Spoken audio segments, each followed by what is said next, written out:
السلام علیکم۔ آج ہم ایک بہت ہی دلچسپ موضوع پر بات کر رہے ہیں۔ وعلیکم السلام، جی ضرور۔ ہم مولانا سید ابو العلا مودودی کی مشہور کتاب سیرت سرور عالم کا ایک خاص حصہ دیکھ رہے ہیں۔ جی ہاں۔ خاص طور پر وہ آیات جو مکہ کے اس دور میں نازل ہوئیں، مطلب جب مسلمانوں پر بہت سختیاں تھیں۔ بالکل، وہ ابتدائی دور تھا۔ اور ان آیات میں آپ دیکھیں تو مستقبل کے بارے میں کچھ حیران کن پیشن گوئیاں ہیں۔ جی، جو اس وقت بالکل ناقابل یقین لگتی تھیں۔ ہاں نا۔ اچھا، یہ معلومات ہم نے لی ہیں اردو آڈیو بکس نامی یوٹیوب چینل کی ایک آڈیو سے۔ ٹھیک ہے۔ تو ذرا اس وقت کو یاد کریں، مکہ کا وہ شروع کا زمانہ، مسلمان بہت تھوڑے، کمزور، ہر طرف سے مخالفت، ظلم۔ جی، صورتحال کافی مشکل تھی۔ ایسے میں قرآن میں کچھ ایسی باتیں آئیں جو بڑی کامیابیوں، فتوحات کی خبر دے رہی تھیں۔ اس وقت تو یہ سوچنا بھی محال تھا، ہے نا؟ بالکل محال تھا۔ اور آج ہماری اس بات چیت کا مقصد بھی یہی ہے کہ ان پیشن گوئیوں کو سمجھیں، صحیح، ان کے نزول کے وقت کے حالات کو دیکھیں، اور اہم بات یہ کہ مولانا مودودی کیسے بتاتے ہیں کہ یہ پیشن گوئیاں پوری ہوئیں۔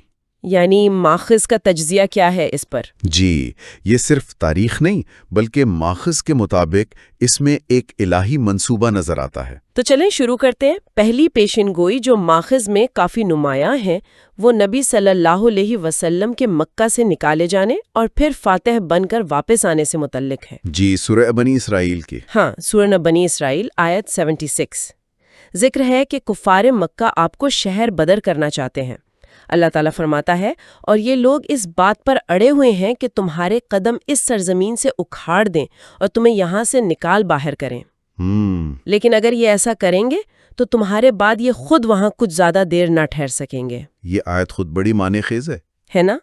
ایک طرف تو کفار کا منصوبہ بتایا جا رہا ہے، دوسری طرف ایک طرح کی وارننگ ہے کہ اگر تم نے انہیں نکالا تو تم خود نہیں رہو گے یہاں زیادہ عرصہ۔ جی، اس وقت کے حالات میں یہ تو بڑی عجیب لگی ہوگی، مطلب کمزور مسلمانوں کے نبی کو نکالنے پر طاقتور قریش کی خود نکالے جانے کی بات۔ یقینا یہ بظاہر ایک بہت بڑا دعویٰ تھا۔ قریش تو پوری طاقت سے اس دعوت کو ختم کرنا چاہتے تھے۔ مولانا مودودی اس آیت کی تشریح میں لکھتے ہیں کہ یہ پیشین گوئی وہ حیران کن طور پر پوری ہوئی۔ کیسے؟ اس آیت کے نزول کے شاید 1 سال بعد ہی وہ حالات بن گئے کہ نبی اکرم صلی اللہ علیہ وسلم کو مکہ چھوڑنا پڑا، مدینہ ہجرت کرنی پڑی۔ اچھا، تو یہ پیشین گوئی کا پہلا حصہ تھا۔ کفار نے اپنا منصوبہ پورا کیا، یعنی نکالنے میں کامیاب ہو گئے۔ ہاں، انہوں نے آپ صلی اللہ علیہ وسلم کو نکلنے پر مجبور کر دیا۔ لیکن پھر آیت کا دوسرا حصہ وہ پورا ہونا شروع ہوا کہ وہ خود زیادہ دیر نہ ٹھہر سکیں گے۔ بالکل، ہجرت مدینہ کے صرف 8 سال بعد، 8 سال، وہی نبی صلی اللہ علیہ وسلم فاتح بن کر مکہ میں داخل ہوئے۔ سبحان اللہ۔ اور یہ صرف واپسی نہیں تھی، ماخذ کہتا ہے کہ اس فتح کے بعد صرف 2 سال میں پورا عرب وہ شرک سے پاک ہو گیا تھا، قریش کی وہ سرداری ختم ہو گئی۔ تو مولانا مودودی اسے صرف سیاسی اتفاق نہیں سمجھتے، وہ کہتے ہیں یہ قرآن کی پیشین گوئی کا پورا ہونا تھا، ایک الہی منصوبہ۔ یہ تو واقعی حیران کن ہے۔ اچھا، اب اگلی پیشین گوئی کی طرف آئیں، وہ قریش کی شکست سے متعلق ہے۔ جی، سورہ القمر میں۔ ہاں، سورہ القمر آیت 45۔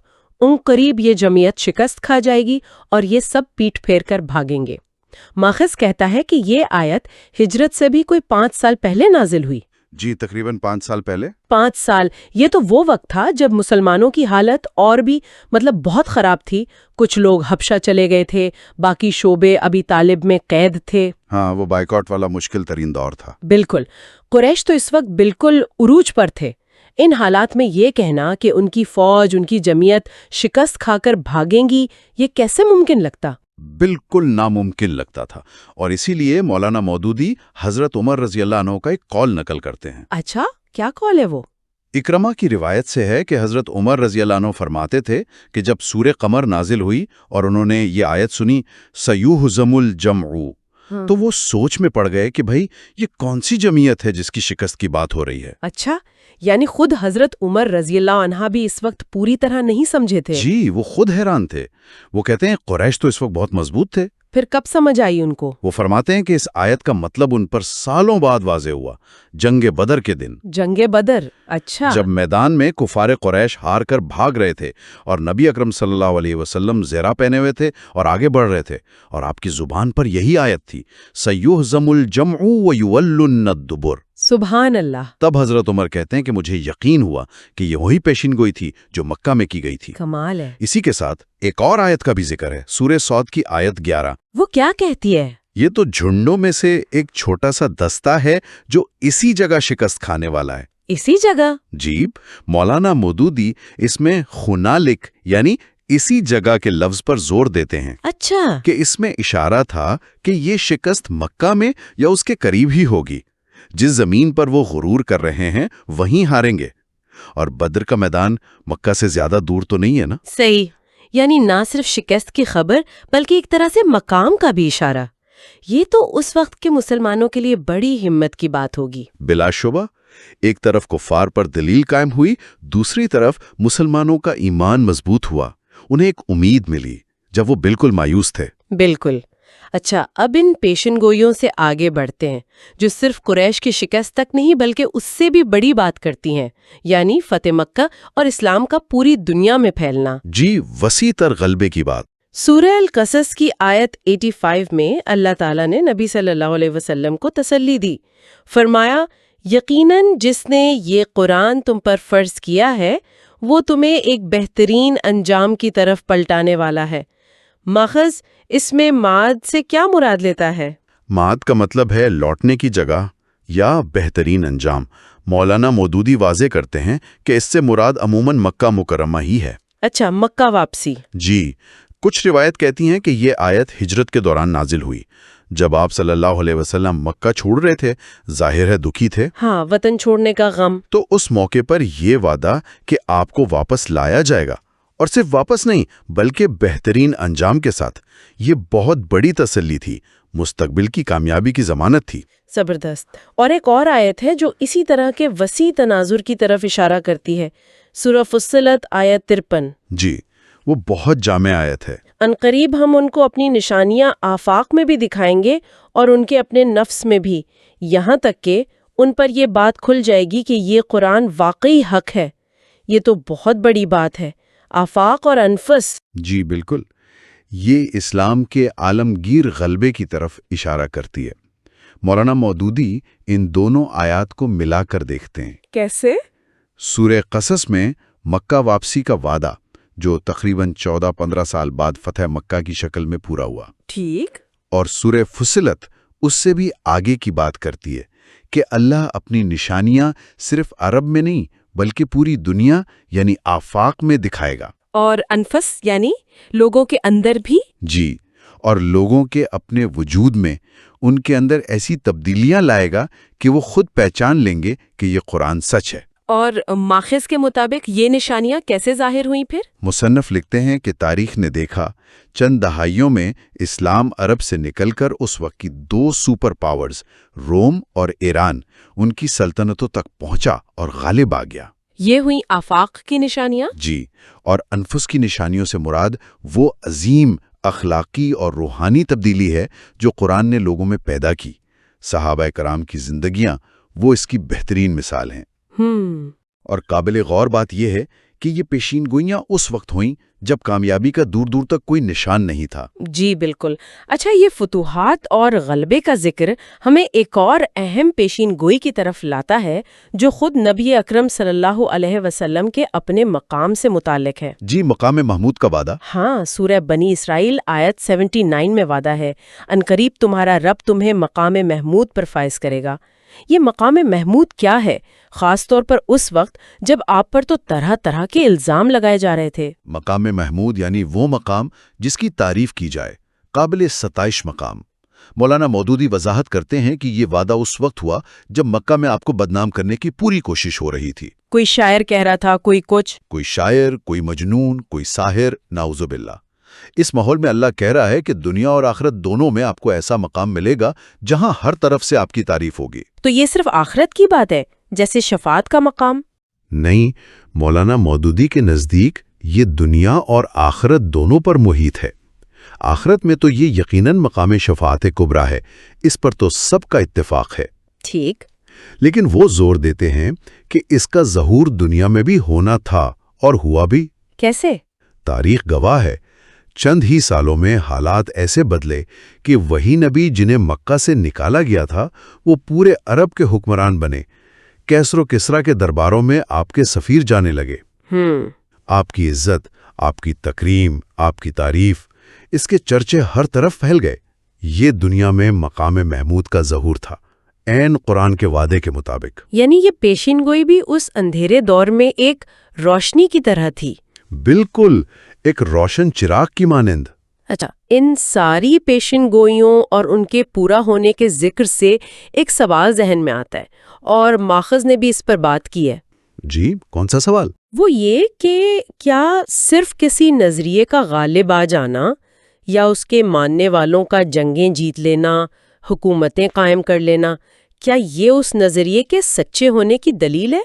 تاریخ میں تو غلط نظریے بھی غالب آئے ہیں۔ یہ بہت اہم نکتہ ہے، بہت ہی اہم، اور مولانا مودودی نے سیرت سرور عالم میں اس پر تفصیل سے بات کی ہے۔ اچھا۔ وہ مانتے ہیں کہ صرف غلبہ بذات خود سچائی کی دلیل نہیں ہے، لیکن وہ کہتے ہیں کہ اسلامی فتوحات کی جو نوعیت تھی وہ تاریخ کی عام فتوحات سے بالکل مختلف تھی۔ کس طرح مختلف تھی؟ کیا فرق تھا؟ وہ کہتے ہیں کہ عام طور پر جب ایک قوم دوسری پر غالب آتی ہے تو کیا ہوتا ہے؟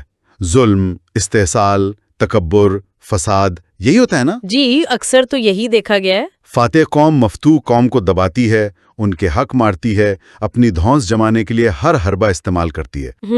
اس کے مقابلے میں مولانا مودودی کے مطابق اسلام جہاں بھی فاتح بن کر گیا، اس نے صرف زمین پر قبضہ نہیں کیا، بلکہ ایک گہرا اخلاقی، معاشرتی، تہذیبی انقلاب لایا۔ اچھا، یعنی عدل و انصاف قائم کیا، علم و حکمت کو پھیلایا، انسانوں میں تقوی، پاکیزگی، دیانت، امانت، یہ اعلیٰ خوبیاں پیدا کیں۔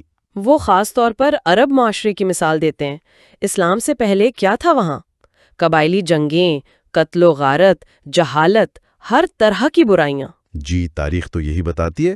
اسلام نے اسی معاشرے کو چند ہی سالوں میں ایک مہذب، ایک متحد، علم دوست، پرامن معاشرے میں بدل دیا۔ ماخذ کا دعویٰ ہے کہ اسلام نے عام لوگوں کے کردار کو اتنا اونچا کیا کہ تاریخ میں اس کی مثال ملنی مشکل ہے۔ تو مطلب یہ صرف فتوحات نہیں تھیں؟ جی، ان کے مطابق یہ صرف فتوحات نہیں تھیں، بلکہ ان کے ساتھ جو مثبت تبدیلی آئی وہ اس بات کی دلیل ہے کہ یہ ایک رحمانی تحریک تھی، شیطانی نہیں۔ ماخذ میں اس بات کو مزید واضح کرنے کے لیے کچھ تاریخی موازنے بھی دیے گئے ہیں شاید؟ جی ہاں، مولانا مودودی اپنی بات کو وزن دینے کے لیے کچھ تاریخی مثالیں پیش کرتے ہیں۔ ہم یہاں ان کا ذکر صرف ماخذ کا نقطہ نظر بتانے کے لیے کر رہے ہیں، بالکل غیر جانبداری سے۔ ٹھیک ہے، مثال کے طور پر وہ اسپین کا ذکر کرتے ہیں کہ جب وہاں صدیوں مسلمانوں کی حکومت رہی تو انہوں نے عیسائی اقلیت سے کیسا سلوک کیا، انہیں کتنی آزادی تھی۔ اور پھر جب عیسائی دوبارہ غالب آئے تو انہوں نے مسلمانوں کے ساتھ کیا کیا۔ اچھا۔ اسی طرح وہ ہندوستان کی مثال دیتے ہیں۔ مسلم حکمرانوں کے دور میں ہندوؤں کی حالت، اور پھر بعد میں ماخذ کے مطابق بعض ادوار میں ہندوؤں کے غلبے کے بعد مسلمانوں کی حالت کا موازنہ کر وہ فلسطین میں یہودیوں کے مسلمانوں کے ساتھ تاریخی اور موجودہ رویے کا بھی حوالہ دیتے ہیں۔ ان موازنوں کا مقصد کیا ہے؟ ماخذ کیا ثابت کرنا چاہتا ہے؟ ان مثالوں سے مولانا مودودی یہ نتیجہ نکالتے ہیں کہ قرآن کی تعلیمات نے مسلمانوں میں حتیٰ کہ ان کے سیاسی زوال کے دور میں بھی مجموعی طور پر ایک خاص قسم کی انسانیت، رواداری اور اخلاقی قدروں کو زندہ رکھا۔ اچھا۔ جس کی مثال دوسری غالب قوموں کی تاریخ میں اسی تسلسل سے ملنا مشکل ہے۔ وہ یہ ثابت کرنا چاہتے ہیں کہ قرآن کا انقلاب صرف سیاسی نہیں تھا بلکہ بنیادی طور پر اخلاقی اور روحانی تھا۔ اس بات کا ثبوت ہے کہ یہ فتوحات محض دنیاوی غلبہ نہیں تھی بلکہ ایک الہی منصوبے کا حصہ تھیں۔ البتہ یہ یاد رکھنا ضروری ہے کہ یہ مکمل طور پر ماخذ یعنی سیرت سرور عالم کا پیش کردہ نقطہ نظر اور تجزیہ ہے۔ تو اگر ہم اس ساری گفتگو کا خلاصہ کریں، ہم نے دیکھا کہ مکہ کے اس سخت مشکل دور میں قرآن نے کچھ ایسی پیشین گوئیاں کیں جو اس وقت بالکل ناممکن لگتی تھیں۔ جی بالکل۔ جیسے نبی صلی اللہ علیہ وسلم کو مکہ سے نکالا جائے گا لیکن وہ فاتح بن کر واپس آئیں گے، اور نکالنے والے خود وہاں زیادہ نہیں رہ سکیں گے۔ ٹھیک۔ قریش کی طاقتور فوج شکست کھائے گی، نہ صرف مکہ فتح ہوگا بلکہ اسلام پوری دنیا میں پھیلے گا، جی۔ اور خود نبی صلی اللہ علیہ وسلم کو دنیا اور آخرت میں مقام محمود ملے گا۔ بالکل۔ اور سیرت سرور عالم کا مرکزی نقطہ یا استدلال کہہ لیں وہ یہ ہے کہ یہ تمام پیشین گوئیاں وہ حیران کن تفصیلات کے ساتھ پوری ہوئیں، اور ان کا پورا ہونا صرف اتفاق نہیں تھا بلکہ یہ واقعات مولانا مودودی کے مطابق ایک بڑے الہی منصوبے کا حصہ تھے، جس کا مقصد تھا قرآن کے ذریعے انسانیت میں ایک ہماگیر، مثبت اخلاقی اور تہذیبی انقلاب لانا۔ یعنی یہ فتوحات اس انقلاب کا ذریعہ تھیں، خود مقصد نہیں؟ بالکل، یہ فتوحات اس انقلاب کے لیے راستہ بنانے کا ذریعہ تھی، بذات خود مقصد نہیں تھی۔ بہت خوب۔ یہ واقعی ایک گہرا اور سوچنے پر مجبور کرنے والا تجزیہ ہے جو ماخذ نے پیش کیا ہے۔ جی۔ آج کی گفتگو کے آخر میں ہم سننے والوں کے لیے ایک سوال چھوڑ جاتے ہیں جس پر وہ خود سوچیں۔ ضرور۔ ماخذ نے تاریخ میں مختلف مذہبی گروہوں کے تعلقات کا جائزہ لیا ہے، خاص طور پر فاتح اور مفتوح کے، اور ان کی مذہبی شناخت کو بنیاد بنا کر کچھ نتائج اخذ کیے ہیں۔ جی۔ تو اس پر غور کرنا، ایک تاریخ کو اس طرح سے دیکھنا جیسا کہ اس ماخذ میں پیش کیا گیا ہے، آج کے دور میں بین المذہب تعلقات پر اور ایک دوسرے کے بارے میں ہمارے خیالات پر کیسے اثر انداز ہو سکتا ہے؟ یہ ایک اہم سوال ہے، غور و فکر کے لیے۔ جی، یہ صرف ایک سوچنے کی دعوت ہے، اس کا کوئی حتمی جواب ہم نہیں دے رہے۔